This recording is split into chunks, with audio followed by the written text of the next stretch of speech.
Vă salut, bine ați venit pe canalul meu, sunteți la Pomiculan Alban și în acest tutorial vreau să lămuresc câteva lucruri pentru cei mai începători dintre începători. Ca să puteți ieși la liman anul acesta, să spunem că n-ați reușit să studiați toate tutorialele despre tăieri, denumiri de ramuri, de rod, de scherete, de nuielușe și așa mai departe, vă ajut cu următorul lucru.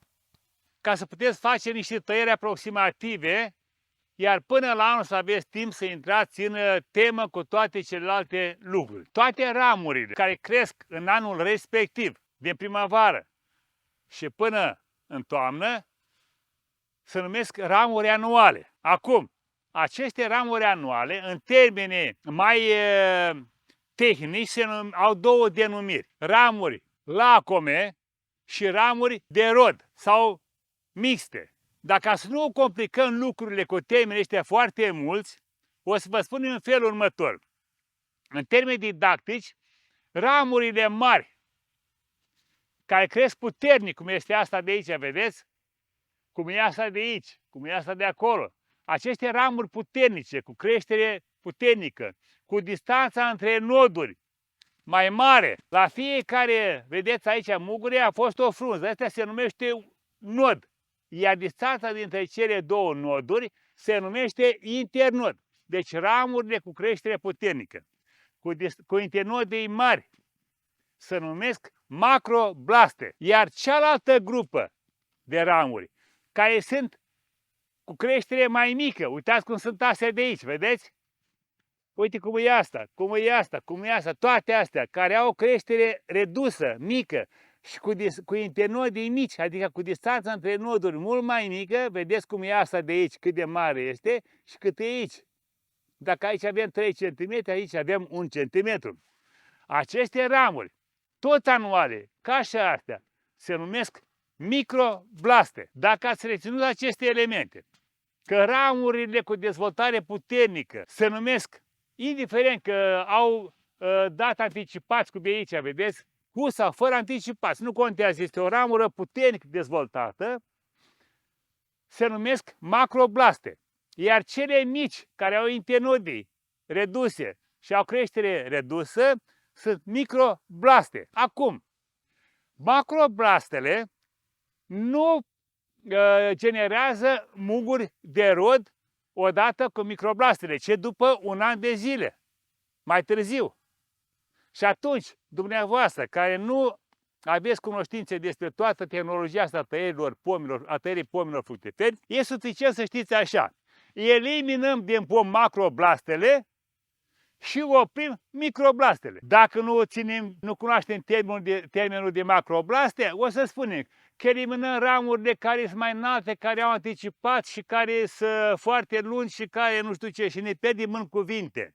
Dar dacă folosim termenul de macroblaste, e clar, tot ce este lung, crescut foarte lung și cu distanță mare între noduri, înseamnă că e macroblastă.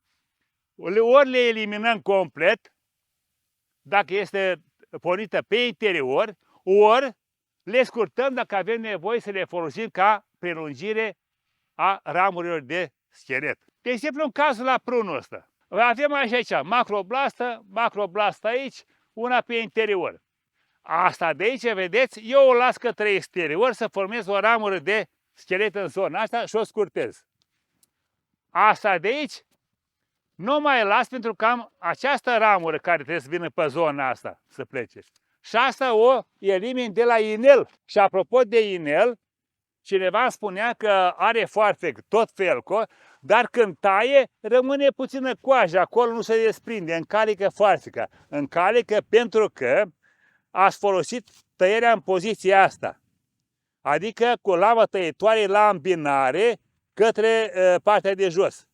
Nu se folosește așa, ci invers. Așa se folosește și atunci nu se mai întâmplă acest lucru. Deci am eliminat de la inel. Mai avem aici o macroblastă, da? O eliminăm și pe aceasta. Mai avem și aici una, o eliminăm. Și am lăsat microblastele, uitați. Asta am scurtat-o pentru prelungirea ramurii de schelet, ramura principală. Dar vedeți aici, Avem și aici o ramură de anul 2 până aici și aici a plecat o macroblastă. Ce facem? O eliminăm sau o scurtăm? În cazul nostru o scurtăm ca să formăm ce? Să formăm o subșarpantă sau o ramură de semischelet în partea de jos a coroanei. Mergem mai departe, avem și aici o macroblastă, o vedeți că e de puternică. Și avem restul microblaste. Da, aici o eliminăm complet de la inel, tot așa față că au pornit pe dedesubt, pe lama de jos în sus, iar aici, vedeți, avem așa un semischelet și avem aici o macroblastă. Nu se știe ce se va întâmpla mai târziu cu partea asta de aici și atunci o lăsăm ca ramură de prelungire a scheletului. E posibil să formăm ca schelet mai târziu. Venim aici, ia uitați ce macroblast avem aici. Poziția este laterală, dar se aglomerează. Avem 1, 2, 3 elemente, indiferent cum se cheamă ele. Și atunci, pe asta de aici o scoatem de la inel. Și aici ce avem noi aici? Avem o ramură asta de schelet cu o macroblast aici, una aici. Asta o folosim ca prelungire a ramurii de schelet, iar pe asta o eliminăm de la inel. Avem aici, vedeți, o ramură care are microblaste și are și o macroblastă. Nu mai merge pe macroblastă în sus, nu avem ce face cu ea, nu scurtăm, nu ne interesează zona asta, o eliminăm de lângă microblastă și avem rod pe această zonă. Mergem mai departe. Uitați, aici avem așa. Avem aici o ramură de semischelet care vine din zona cealaltă.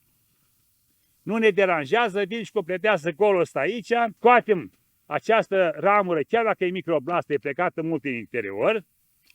Și o scurtăm și pe această ramură, această macroblastă, o scurtăm ca să punem către exterior. Am ajuns în zona asta alta aici, vedeți dumneavoastră. Avem o ramură în interior care are o macroblastă puternică și restul multe microblaste. Uitați, 1, 2, 3, 4. Deja aici formăm rodul. Anul ăsta nu sunt mucuri vegetative, dar anul vom avea buchete de mai în zona asta aici. Bun, dar totuși este pe interior, se aglomerează foarte mult, o tratăm ca o ramură de semischelet nefolositoare. Și o eliminăm de aici. Am ajuns în zona asta aici, ultima ramură de schelet. Avem microblaste aici, microblaste și o macroblastă care o scurtăm pentru prelungirea ramurilor de schelet. Deci, pentru începători, ați văzut, am eliminat sau am scurtat macroblastele, am lăsat microblastele, avem ramuri de schelet frumos cu macroblaste scurtate pe sus, eliminate macroblastele din interior, lăsate microblastele și este suficient de bine pentru începători. Nu e nevoie să mai repetăm decât să spunem încă o dată, macroblastele sunt acele ramuri care cresc în anul respectiv, care au o pornire puternică, sunt viguroase, cu distanța între noduri mare, deci ca internodii largi, iar microblastele sunt cele care sunt ramuri scurte, cu internodii mici și le tratăm ca ramuri de rod sau ramuri de rod în devenire, depinde de specie. Asta a fost lecția pentru astăzi. Dacă ați înțeles, dați un like, abonați-vă și dați mai departe. La revedere, succes!